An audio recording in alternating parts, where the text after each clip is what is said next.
Hi, folks. Good to see you today. This is Matt Miller from Ditch That Textbook, and want to welcome you to the Ditch That Textbook Digital Summit today, where we are getting connected with educators from all over and hearing about the amazing things that they're doing in technology and pedagogy and inquiry and more. And I'm so excited to have today's guest with us today. We've got Mike Soskil, who is a teacher over in Pennsylvania, who's doing some pretty cool things. And Mike, I don't know if I've told you this before or not, but just from following you on Facebook and meeting you in person and Twitter and all of that stuff, and I've kind of thought, like, if I could grow up and be somebody, I want to grow up to be Mike Soskil. That's really who I want to be. Well, thank you. That's a big compliment, Matt. Yeah. So, can you tell folks just a little bit about who you are and what you do? Sure. As you said, my name is Mike Soskil. I'm a 3rd through 5th grade science teacher in northeastern Pennsylvania. And my phone is ringing. Who's very popular. Yeah. Before teaching science, I was a curriculum coach for 2 years, where I worked K through 12 with teachers all over the district in all different curriculum areas to help them really make incredible lessons happen for their kids. And before that, I was a 5th grade teacher for 16 years. I was a top 10 finalist for the Global Teacher Prize last year. A couple years ago, I was a winner of the Presidential Award for Excellence in Math and Science Teaching. And basically, my philosophy of teaching is that the problems to every one of the solutions to every one of the world's problems are embedded somewhere in our students' passions. And we have to find ways as teachers to unlock those solutions and give kids the opportunities to solve real problems in the world. And if we do that, magic will happen. Yes. Oh, I totally agree with you. And from the first time I read that quote, and I've heard you talk about it, that's something that I've absolutely loved. And I totally believe that. And one of the things that I love when talking to you is that this isn't just a theory that you have in your head or things that you tell people. That this is the kind of stuff that's actually happening in your class, which I think is awesome. And I was wondering when it was that first started to click in your brain. When did you first start to realize that the solutions to the world's problems are locked in the passions of our students? You know, like anything else as a teacher, I think it evolved over time. You know, one thing led to another. So, probably 10 years ago, I was really good at being a mediocre teacher. I think I did the things that all of us learned in school pretty well. And my kids sat in neat rows and they were well behaved and, they got decent test scores, and I thought I was doing a pretty good job. But after starting to network myself on social media and starting to learn from other teachers, I realized, there is so much more out there that I'm not doing that I should be. So many good things for kids that I could be doing. And I started turning over control in my classroom to the kids. And part of that started with, project-based learning. And we would, I'm a big fan of Ginger Lumens, and she kind of mentored me and helped me bring some really cool things into my classroom. But children weren't just doing projects; they were learning through projects. So I wouldn't have them learn and then do a project. They would actually have some kind of task that they had to complete, where the learning was embedded in the completion of that task. And that evolved in my math classes at the time into problem-based learning, where I was giving kids problems that didn't have neat solutions. I had no idea what the answers would be. But there was a lot of math that was embedded into those problems. And that's what led to the Presidential Award for Math Teaching. Kids were starting to really look at the world differently because they wanted to identify problems out there that they could solve. And that's more interesting for kids. And then once that happened and they were solving problems, it kind of occurred to me, well, there's a lot of problems in the world that aren't in textbooks that, right, that adults are after. What if we embedded the content that we needed to teach into those problems that are happening in the world and let kids identify what they wanted to get involved in? And that's when the real magic started to happen, because kids started to see, I'm in a very rural area in northeastern Pennsylvania, and there's a lot of economic problems. And because of that, like in other areas, I think sometimes kids feel like they're lacking hope. And when they actually solve a real problem in the world or work with someone, a social do-gooder, to do good in the world and make others' lives a little bit better, they feel powerful. They feel like they're learning for a real reason. And, that's just opened up a world of possibilities for us.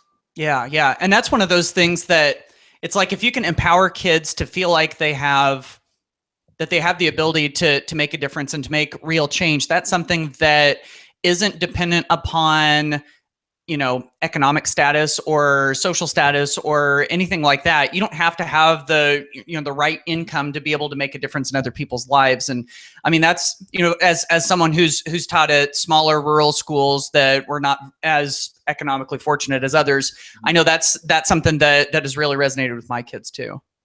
Yeah, absolutely. And in some ways it's almost more important. And one of the things, I'm sure we're going to talk about some of the projects that we do, but one of the things that I think is very, very important, especially for those of us that live in affluent countries, even if it's not one of the most affluent areas of the United States, we're still pretty well off compared to other places in the world, is that, the service projects that we've been involved in have always been a two-way street, where we've asked for something back from the people that we're working with, because we want to make sure that we're not disempowering anyone. Sometimes you can come off as the savior Americans going into, work with this third world country. And it does the exact opposite of what you're hoping to do, because your kids feel superior and the kids that you're helping feel inferior.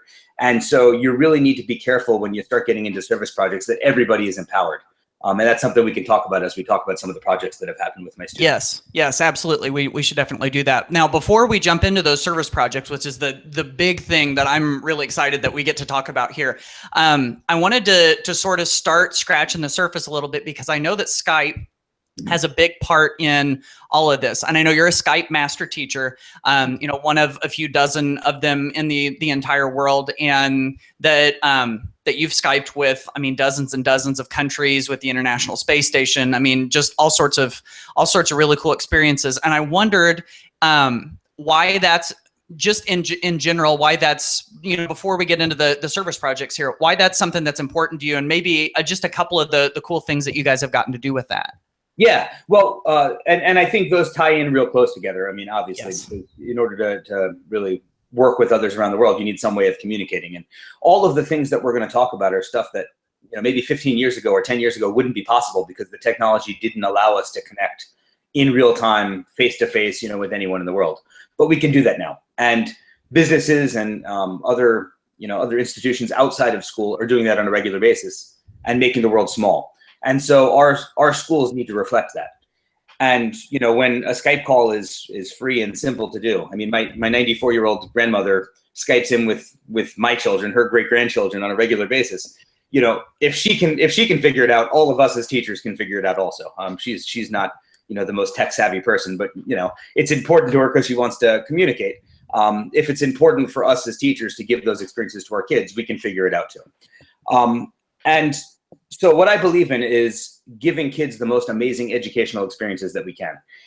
And, if we can bring in scientists or social do-gooders or other classes, teachers, artists, authors, if we can bring those experts who are passionate about what they do into our classroom to share their passions with our kids, that rubs off. And not every Skype call that we have leads to a service project, but each one opens our kids' eyes to what the world is like a little bit more. And if we encourage them to keep asking questions about, what are the problems that you're trying to solve? How are you making the world better?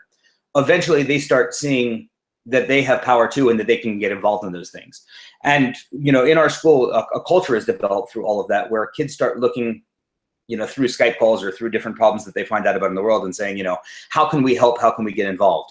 And when they say we need to do something about that, then we give them all of the autonomy and resources and support that we can to make sure that they can get involved. And the question that I often get is, well, how does that fit with your curriculum? Right? As teachers, we have a set curriculum that we have to follow. I really think as professional teachers, that's our job. That's what makes us professionals, is finding that connection, finding out how the things that we need to teach fit in with the really awesome experiences that we can give to kids. Yes. Yeah, absolutely. Funny, you just read my mind. That was something that that was coming down the stretch. And I think after we get to talking about some of these cool experiences, maybe we can come back and touch on that, on how you felt like that really did those kinds of things in your class. So let's dive right in. And one of the ones that I want to talk about the most, the one that I think has impacted me and my beliefs in all of this, was the class that you got connected with in Nairobi. And I'm just going to turn it over to you just for a little bit, and maybe you can sort of set the stage with us and let us know how this all kind of got started from the beginning. Yeah, so it's kind of a long story, but it's all, I get really passionate about it, and it's exciting for me. And it's such a good story. It's worth listening to, and it will be excited about it too. So Cool. just go for it. Feel free, if you want to jump in with a question, just stop me and let me know. Okay. So it started, like I said, we would Skype with all of these different experts and bring experiences to our kids. And I connected with a teacher, Livingston Kagode, in the Kibera slum. And he was teaching at the Chiri Children's Education Center at the time, which is a school of about 250, 300 kids in the largest slum in Africa, in Nairobi. And we just connected for a Skype call where his kids sang to us and we sang to him. We were actually, my 4th and 5th grade chorus students were preparing for an upcoming concert, and they were looking to practice. And we said, what a great way to practice. We can practice via Skype call with them, and in exchange, we'll hear some songs in Swahili. We'll talk about our national anthem, so on and so forth. So it started as just a regular cultural exchange. And that's a pretty cool experience, just standalone all by itself. It could have been, right? Absolutely, sure. And if that's where it ended, that would have been great. It would have been fantastic. But after that call, my students came up to me with tears in their eyes, and they said, Mr. Soskil, those kids are amazing, and we see the conditions that they're learning in their school, and our school's beautiful. It doesn't look like that. We need to do something to help them. Those are the magic words. When you hear those, you got to let kids run with it. And so we said, okay, we're in an economically depressed area. Fundraising is not where we want to go first. In what way can we work with them? What can we give to them, and what can we ask for them back? Because we want it to be that two-way street. And what we decided is that we had math materials. I had just won the Presidential Math Award, so math was kind of on their minds, and they said, we have math materials that they don't have in Kibera. What if we shot short videos teaching with those math materials mathematical concepts? And in exchange, we never get to hear any foreign languages here in northeastern Pennsylvania. It's a small town, very non-diverse. What if we asked them to teach us Swahili in exchange? And so we started this cultural exchange back and forth called the Distance Teaching Project. And there's a website. You can actually go find it online. It's still up there, where we shared math videos and they shared Swahili videos with us. And soon teachers from all over the world found out what we were doing and said, man, we want our kids to be a part of this too. And so their students started creating videos. And we had videos from China where kids were teaching Asian art techniques. And a class in Ohio started teaching with science videos. And we had kids in southern France that were teaching French, and so on and so forth. So we had all these videos coming in, all going on this site from around the world. And can I ask you a quick question about that? Sure. How did these other classes find out about you guys? How did you start aggregating all these new classes from all around the world? Yeah, I like to brag on my kids, and so I'm an oversharer on social media. So I would, anytime a new video came in, either from the other class or from my students created one, I would always share out the site and what we were working on social media, both to get feedback and to, share the great things that my kids were doing. And, I'm a big believer that we need to seek and share inspiration with as many different teachers as we can. I soak up all kinds of inspiration from you and all the other people I'm connected with, via Facebook and Twitter. And I try and give back what I can as well. And so it kind of just snowballed from there. I'd share with, math chat hashtag or whatever, it would go out there and other people would see it. And, through that, they wanted to join us. So as that project went on, we started developing a pretty decent relationship with the kids in Chiri. And Livingston actually moved on to a different school. So we started working with 2 different schools with that project in Kibera. And one day we had a call with the director of the Chiri school, Jairus Makumbi. And Jairus talked to my students about what math, videos his students still needed. But then he took us outside and he showed us that the rainy season was coming, and he showed us the infrastructure of the pipes outside the school. And my kids realized that lack of school supplies was not the biggest problem that the kids in the Kibera slum have. During the rainy season, because the pipes have cracks in them and they're taped together and they're garden hoses, the pit toilets overflow and the nasty water interacts with the drinking water that's in those pipes, and a lot of kids get sick. And so at the same time, kids in Kansas and kids in Greece were also looking at this problem and seeing how they could help the children at Chiri and in the other school we were working with, Havila, looking at how they could get them clean water. And all of us started raising money for water filters. At first, we just wanted to get water filters to protect the kids at school. But then we thought, when the kids go home, they still have the same infrastructure problems. And so what ended up happening, long story short, we ended up raising over $12,000 for water filters to protect the 2 schools and to send home family filters with the majority of the kids to bring home to their families, so that they were protected at home. And one of, the most amazing and inspirational moment of my teaching career was I was able to fly over to Kenya for 2 weeks. And I spent most of that time in the Kibera slum documenting the learning gains from the distance teaching project. And I was able to hand deliver the water filters to the schools. And I set up a Skype call, 7-school Skype call. It was all of the schools that had raised money for the water filters, and the 2 schools that received them were all on that call at the same time in that group Skype call. And you can imagine just tears were flowing, you know. For the kids in Kibera, there was actually a cholera outbreak while I was in the Kibera slum, and 12 children had died of cholera. So those kids were hugging their filters and tears going down their face because it it literally could have saved their lives or the lives of their family members. But what was so impactful for me was looking through the screen at my students who were back home 7,000 miles away and seeing the tears in their eyes too. You know, for the rest of their lives, I knew, because of the good that they were feeling from the joy they were feeling from doing good for others, for what they had done for those kids in Kibera, they, for the rest of their lives, would seek out ways to use their learning to do good in the world. You know, they had learned that lesson. You know, we know that intrinsic motivation is so much more powerful than extrinsic motivation, right? You know, and so often in schools we look at extrinsic motivation. You know, how do we get, you know, if we put a grade to an assignment, maybe kids will do it more or care about it more. But this was a motivation that far surpassed anything that we normally give kids in school, and that was just incredible. And then, you know, after that, Livingston had started a school up in our rural village in Western Kenya, and I went up and visited them and brought them math materials and taught them how to Skype and connect. And last year we ended up doing a whole nother service project with his kids. You know, long story short there, we learned that there was a bridge in his village that had a creek underneath it, where the bridge was so disheveled and dangerous that kids on one side of the village couldn't go to school. The younger kids weren't allowed to go to school at all, and during the rainy season, no children could go to school from half the village. And so my students, as part of their science curriculum, had to work on engineering. And they actually looked at different bridge designs, designed a bridge that we sent over the plans that they had created to a bridge builder over in that small town. He sent back plans, and then we were able to raise money to actually get that bridge replaced for those children last year. So there's kind of the long story of how one thing led to another, but yeah. Wow, that is, yeah, unbelievable. I absolutely love that. And I mean, if you think back to your own, any of us think back to our own elementary days, and we think of activities that we remember. And, you know, for me, there's not a ton that I really remember. If we were able to remember something that we enjoyed and that there was a little bit of learning that came out of it, or if there was something that really sunk in that stayed with us, that's sort of like the hallmark of good teaching.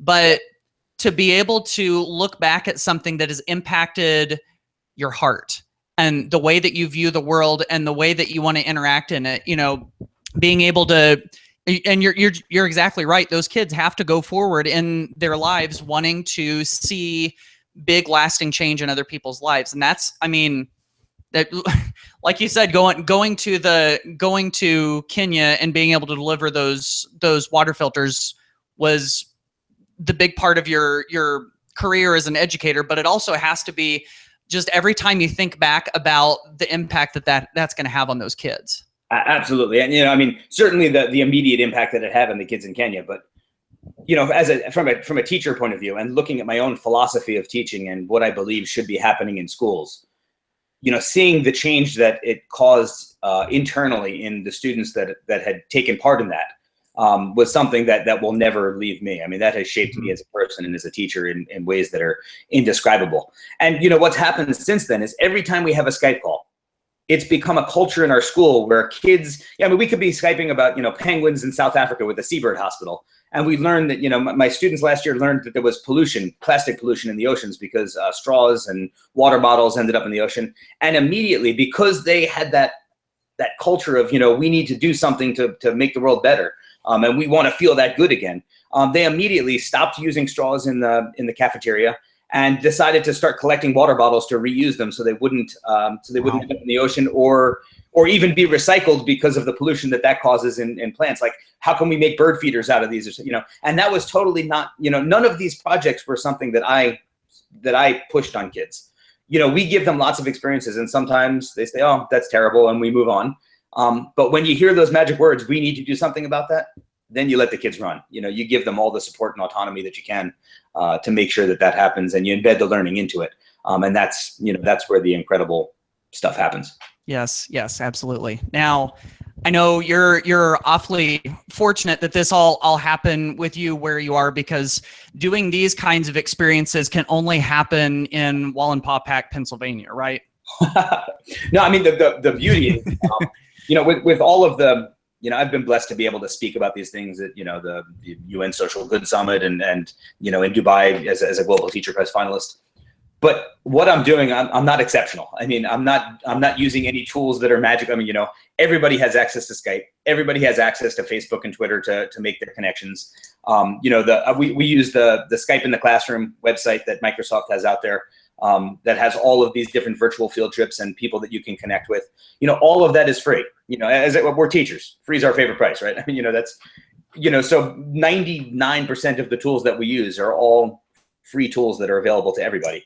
Does it take a change in mindset? Absolutely. Does it mean getting away from your textbook and looking for more authentic learning experiences? Without a doubt. Is change hard?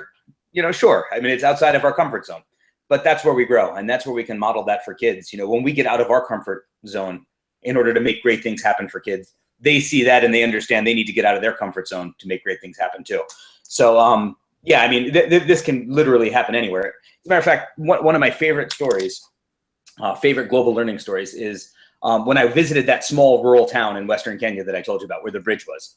I went up there, and most of the children in the school had just opened a week ago, and most of the children in that school had never seen a screen before. So, wow. I went into the like pre-K and kindergarten first class first, and I had brought a portable Wi-Fi device that had satellite internet, and I showed them they were learning letters, right? So I showed them the Sesame Street video, like 2-minute video of Elmo teaching the letter A. Those kids, you would have thought it was like magic. You would have thought like it was the world's greatest magician, just jaws dropping, never seen anything like it before. And then I went into the older students, and they were just a handful of second and third graders, maybe 5 or 6 kids in the room. And there was a girl, I believe her name was Rachel. And we set up a Skype call between those few students and a group of parents and students in Australia. Anne Merchant was the teacher down there, and she asked us to Skype in with her. And I had brought a bunch of old stuffed animals that my kids didn't want anymore. So we had all of these different stuffed animals on the table. And this girl, who probably had never seen a screen before in her life and had certainly never participated in a Skype call, went from being nervous because here's one of the few white guys that's ever showed up in her village. I'm not really sure what to expect there. So going from kind of like shy in the corner and not wanting to speak that much, to teaching Swahili, the Swahili names of animals, to people in Australia that she had never met, and feeling like an absolute rock star. You could just see the vibe she was giving off was like, I am awesome, and look at what I'm able to do. I'm able to teach these people I never met before. She felt so empowered and so amazing about herself because of that experience. So, if this tiny school in a rural part of Kenya, in an area that has almost no electricity or running water in the village, can have a Skype call and that kind of impact on others around the world, there's no reason why anyone anywhere can't do it. Yeah, absolutely. That story of showing the kids the screen and the video and the reaction and everything, that reminds me so much of the Hole in the Wall project by Sugata Mitra, the guy who won the TED Prize. And he puts this computer into this really poverty-stricken community, puts it in the wall, and these kids interact with it, and they start to figure it out. And both of those stories make me realize sometimes what a powerful tool the internet and technology can be. And since we're so saturated with it all the time, it's like, I think sometimes we lose sight of the fact that it really does have this amazing power in learning. You know what I mean?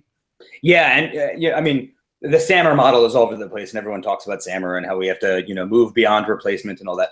But really, if you just ask yourself the question, what can we do now because of technology that we couldn't do 10 years ago? What are the experiences that amazing learning experiences that we can bring to kids that weren't possible before? And if you answer that question, you can do some incredible stuff for children. And I mean, you know, just yesterday, we had my third graders were learning about animal classification, and they were able to take a virtual field trip to Yosemite National Park, where they saw some different pelts and animals that live in the park. And the park ranger talked to them about how the animals are different from each other and how they're classified. Like, that wasn't possible 10 years ago. You would have had to actually go to Yosemite to be able to pull it off, you know. And Right. here are my third graders, you know, having this amazing experience and seeing Half Dome and, you know, the size of the trees that are there. I mean, that's something that has become commonplace in my classroom because it's so easy to do. I mean, it literally, it's, you know, an email back and forth to set it up, and boom, you're there and ready to rock. And Skype, which is, you know, comes installed already on every Windows computer that's sold out there. You know, it's pretty much every computer that is in schools right now either has that on there or it's a free download. So there's no reason why that can't be happening on a regular basis in the majority of you know, learning environments. Yep. Okay, so let's switch gears now to the you know, the pedagogical side of all of this. And let's say that we're a teacher who's trying to justify doing these kinds of things, and they're excited about it and they love the possibilities, but they also know that they have to justify it. And that's something that you were talking about earlier, about how so much of this ties into our curriculum. So maybe think back to some of those projects that you were just telling us about. And if you had an administrator come up to you and want some justification, or a parent or something like that, give us some ammunition on how you would break that down so that we can kind of do that ourselves. Yeah, so before we get into the specifics with curriculum, let me say everyone wants research-based strategies, right? You know, research, education. Right, yes. And despite us hearing that all the time, there's a whole lot of things that we do in schools that fly in the face of research. But let's go with research first, because every administrator is impressed when you spew out the research behind what you're doing, right? So, right. You know, first, we know that intrinsic motivation is much more powerful than extrinsic motivation, and in fact, they're inversely correlational, right? So the more we rely on extrinsic motivators, the more we take away kids' intrinsic motivation and their desire to learn. And if you look in almost every school's mission statement, it says that, you know, we want kids to be lifelong learners. Well, lifelong learners means intrinsically motivated, right? So we want to empower kids instead of telling kids, instead of coercing them. So all of the things that we've been talking about so far are all in that vein. They're all meant to intrinsically motivate kids, because when kids feel the joy from doing good for others, they want to do more of it. And when they see how their learning fits in with that, that's what develops those lifelong learners. The second thing I would say is that neuroscience tells us that in order for kids to retain information long-term, if we want them to transfer it from their short-term to long-term memory, they have to be emotionally invested in the content that they're learning, you know, and we all know this, you know, intuitively, because we think of when we learned long division, right? Third grade, we learned long division, and then we passed the test and we forgot it. And then fourth grade, we learned long division and we passed the test and we forgot it. And fifth grade, and then our sixth grade teachers were wondering, how come no one's ever taught these kids long division, right? You know, everyone forgot it because we just didn't care. We, you know, shame on those elementary teachers, right? Yeah, and since we didn't care about it, we were able to pass the test, but then we lost it. It didn't transfer to our long-term memory. So we have to create emotional experiences for kids that allow them to retain learning. And the experiences that we're talking about, whether it's that cultural Skype exchange or that trip to Yosemite National Park, or the, you know, talking to Sandkab, the seabird hospital, and seeing live penguins on camera down in South Africa, or doing these service projects, every one of those makes kids excited about learning. You know, it becomes emotional for them, and they go home and they share it with their parents when they're excited at the dinner table, or, you know, whatever. So, you know, that's a piece of research that I would definitely, you know, rely on and pass on. So with those things in mind, let's talk about the nitty-gritty of how we meet, you know, next gen science standards, or your state standards, or, you know, Common Core, whatever it happens to be. So if you're a language arts teacher, it's a piece of cake, because kids can read and write about everything. You know, if they have to find the main idea of a nonfiction text, you know, what that nonfiction text is really doesn't matter. And research fits in with that, and you can research anything. And if you're doing a service project, that fits in easily. So with our water filter project, a lot of it fit into our language arts curriculum in that way. The math project that what I talked about, the distance teaching project, was directly kids teaching the concepts that they were learning in math class, reteaching it to someone else. And we know, from our college, university teaching classes, we know when kids teach something, or when any of us teach something, you retain 90% of what you teach and only 20 to 30% of what you consume, right? So me standing up there as a teacher lecturing, which would be a terrible pedagogical model, but if I was up there doing that, kids would remember 20 to 30%.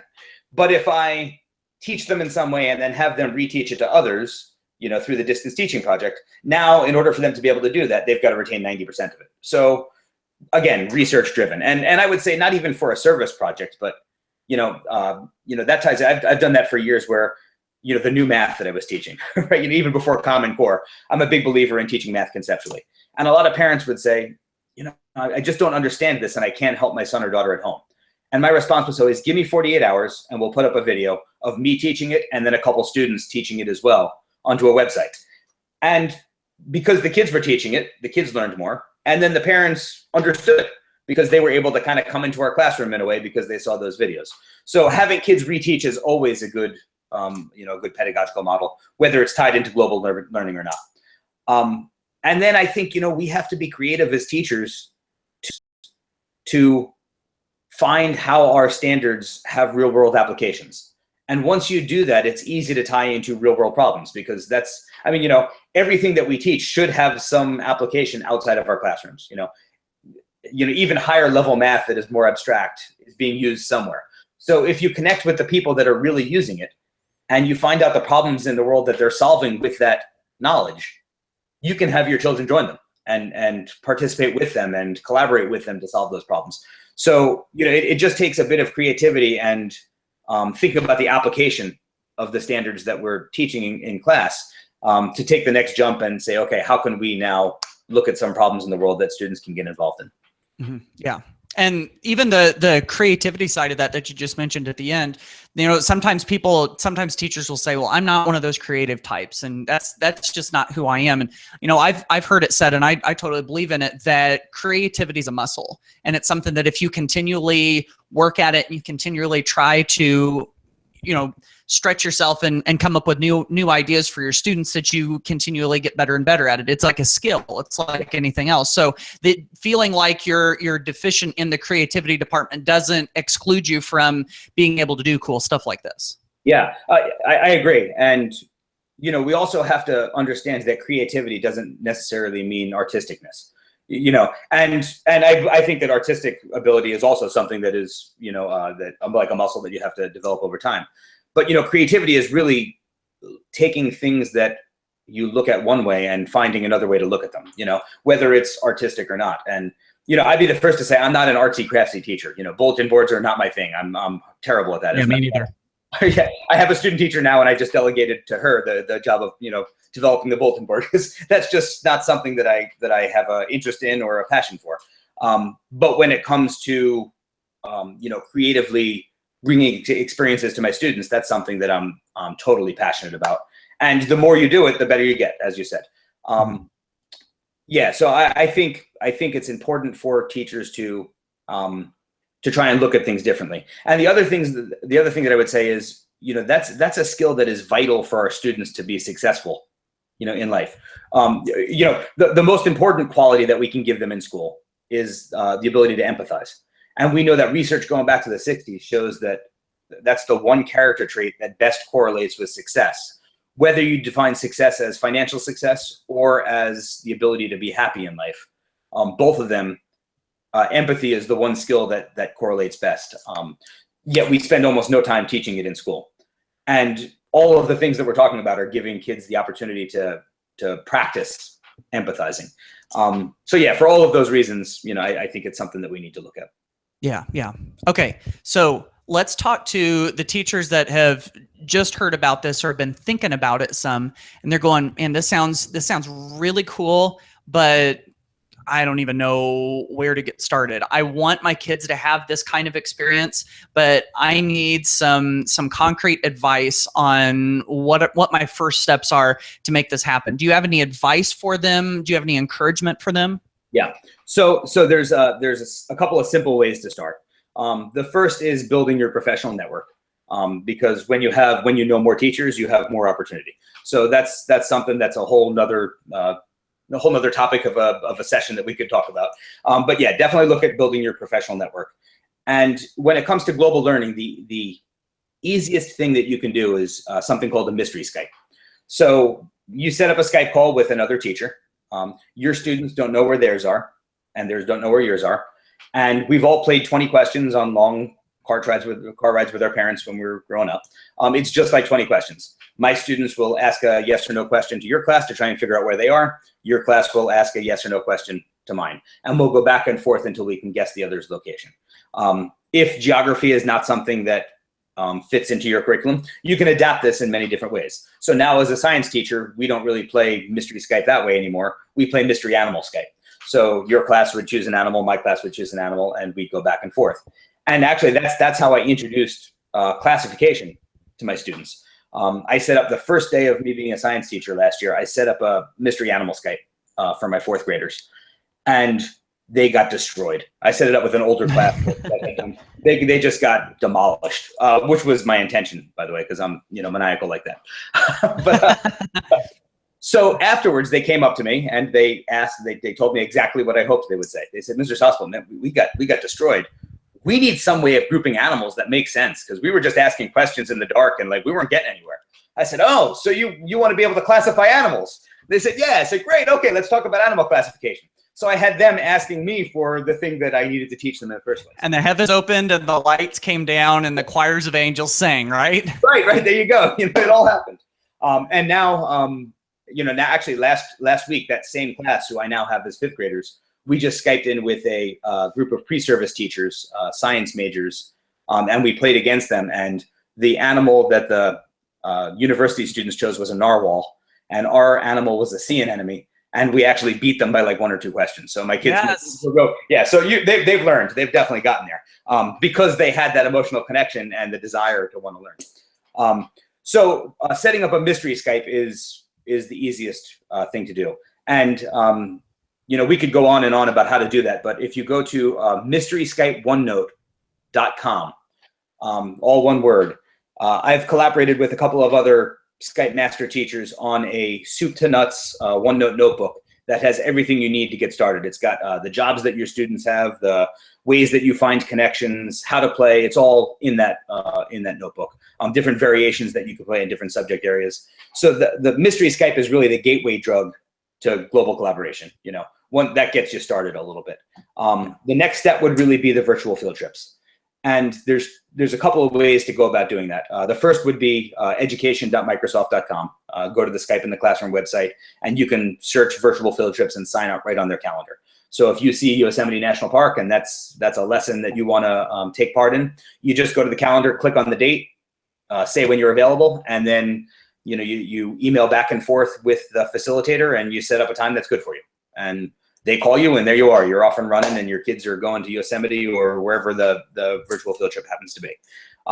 The other way that you can set up virtual field trips, and this is, once you build your network, especially on Twitter, you can find people who never thought of talking to kids before, but who, Skype is a pretty widely used tool, and just ask them, and better yet, have your students ask them, because it's hard to say no to kids, right?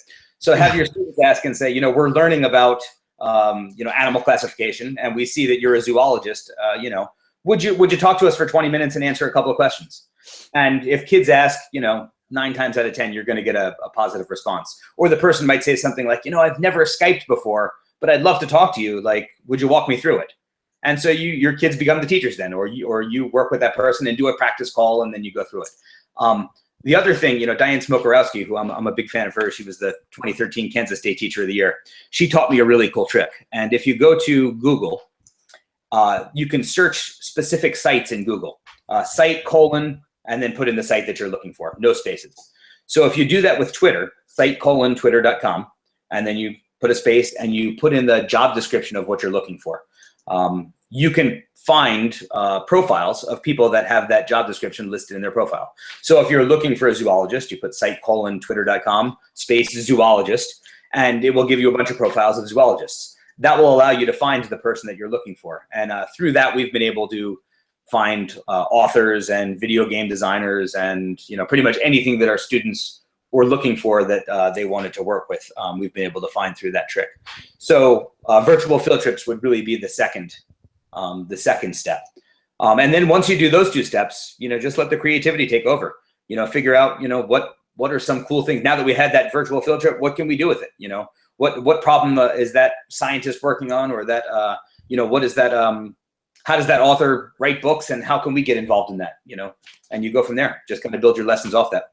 Yeah. So once you get through some of those early tasks, you've started to master the tool, so to speak, and start to understand some of the factors that go into it. And then you're able to start to process with your students and go, okay, what can we do? How can we really jump into this in real life, right? Absolutely. And one of the keys is, you've got to have a growth mindset. We want kids to be open to failure and to learn from their mistakes. So we need to model that for kids. And, there have been countless times where we have tried a Skype call and it's gone wrong for some reason. Our internet has gone down. We had the time zones wrong. We couldn't get the camera to work for whatever. Stuff goes wrong all the time. That's fine. That's going to happen. How you react to it is the lesson for the kids. Yes, absolutely. You reacting to it and saying, all right, let's troubleshoot. Let's figure out how we can solve this. Boys and girls, thanks for being good. Do you have any ideas of how we can get the camera turned on? And if it doesn't work, say, okay, that's all right. We're going to reschedule it for another time. We're going to find what that mistake is. That's so powerful for kids to see that the teacher is learning from failure, and that it's okay to fail as long as you learn from it. That's a lesson that we can't pass on to kids in any other way. So don't be afraid of looking like a fool in front of your students. If you do look like a fool in front of your students, that's just a great learning opportunity. Hey, yes. I do it all the time. That's like one of the secrets to my success. Looking like a fool in front of kids. It's great. Yes. Yeah, that's definitely something that we can teach students. And one thing that I've learned is that's something that we can teach adults too. Absolutely. And after going and presenting to teachers on a number of occasions, a lot of times I'm talking about technology and I'll go up there and something wacky will happen with my projector, or my Skype call won't go through, and you can just start to sense the tension. And it's like, hey, if the presenter, the guy who's supposed to be talking about technology, is having issues, A, that means that you're not a bad person for having issues. And B, if he can work through it, then you can work through it too. And so, I kind of feel like that's one of my missions whenever I go do professional development for teachers, is to show them that things go wrong with me, and that keeping your cool and just keeping your mind open and trying different solutions, that's a huge real life skill for kids, for adults, for everybody. Yeah. And I think a lot of teachers don't take the step into global collaboration. I think you're right. As you said before, I think a lot of teachers would see what we've been talking about and listen to this and say, this is something I want to do, but I just don't know how. And it all sounds so overwhelming. And so, I'm not going to take that next step. But doing the things that are overwhelming and seem outside our comfort zone is exactly what we need to model for kids. We want kids to get outside their comfort zones, because that's where growth happens. If we have a growth mindset, we have to continually push ourselves beyond where we're comfortable in order to grow. And if that if this sounds like it's something that's good for kids, and if it sounds like it's something that your students would benefit from, and I would think that all students would benefit from this kind of learning, then take the jump and try it. And if it doesn't go wrong, then, troubleshoot and model that for your kids and talk to them about what went wrong and what you might try next time. That's okay. But take that step and commit to, doing one more thing than you were doing before. Yes, totally agree. Oh, Mike, this has been awesome. This is so great. Lots of practical stuff. I mean, just the stories and the inspiration that comes along with that. This is everything that I hope that it would be. So can you tell folks, if they want to learn more about you, dig into the stuff that you're doing, maybe connect with you on social media, where can we find you out in the world of the internet? Sure. So the easiest way to get in touch with me would be on Twitter, and it's at MSOSKIL, M Soskil. I'm certainly on Twitter every day, and trying to build my professional network. So if you say that you're a teacher in your profile, I will be happy to follow you back, and we can collaborate that way. You can also go to my website, michaelsoskil.com, and on there it's got ways that you can get in touch with me, or resources. You can find that mystery Skype OneNote notebook that I was talking about. Also, there's a site called 5 Clue Challenge that I started a couple years ago, because I've been blessed and able to travel all over the world. Sometimes we want to do that mystery Skype that we were talking about, but the place that we're trying to connect with is in a time zone that we can't do it live.